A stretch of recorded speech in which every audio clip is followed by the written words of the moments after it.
Klabu ya Geita Gold kutokea mkoani Geita imefanikiwa kumaliza katika nafasi ya kwanza na alama 77 katika msimamo wa NBC Championship baada ya kuweza kuibuka na ushindi katika mchezo wake wa mwisho kabisa katika ligi hiyo. Sasa matokeo haya yanatoa mwanga rasmi kwamba Geita Gold ndio mabingwa wa msimu kwa maana mwaka 2025-2026 katika michuano ya NBC Championship almaarufu ligi daraja la kwanza. Wamekabidhiwa tayari mwanamwali kama ambavyo wanashuhudia nderemo na shangwe za wachezaji wa klabu ya soka ya Geita Gold kutokea mkoani Geita ambao tayari ni mabingwa katika michuano hiyo. Aliyefanya tukio la kuweza kukabidhi ubingwa huo ni rais wa shirikisho la kandanda Tanzania TFF ndugu Wallace Karia pamoja na wajumbe wengine kutokea kunako bodi ya ligi pamoja na upande wa wadhamini kwa maana ya NBC Bank ambao pia ndio wadhamini wakuu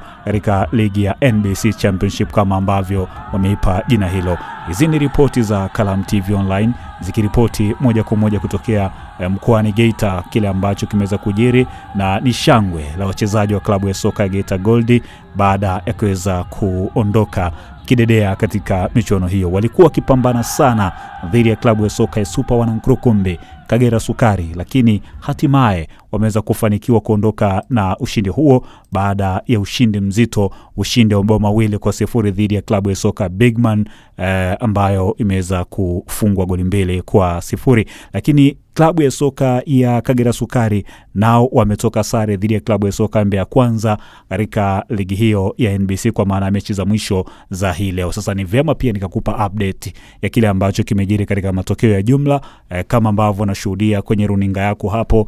Haya ndio matokeo sasa ya jumla ya kile ambacho kimeweza kujiri katika michuano hii ya ligi daraja la kwanza, zamani ikifahamika hivyo, lakini kwa sasa ikifahamika kwa jina la NBC Championship 2025-26.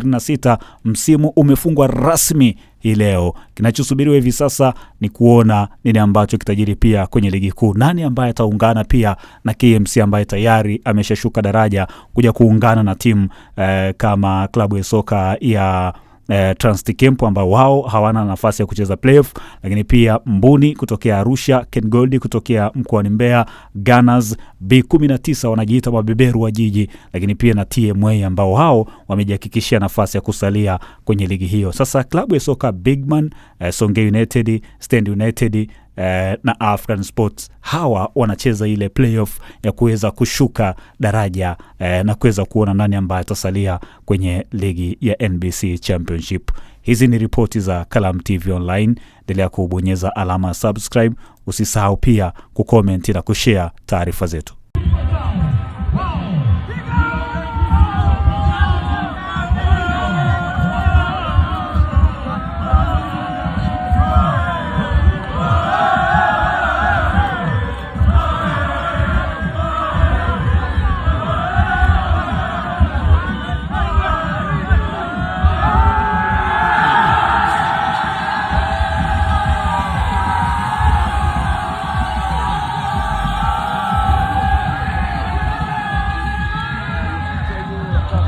Usisahau kubonyeza alama ya subscribe Kalam TV Online.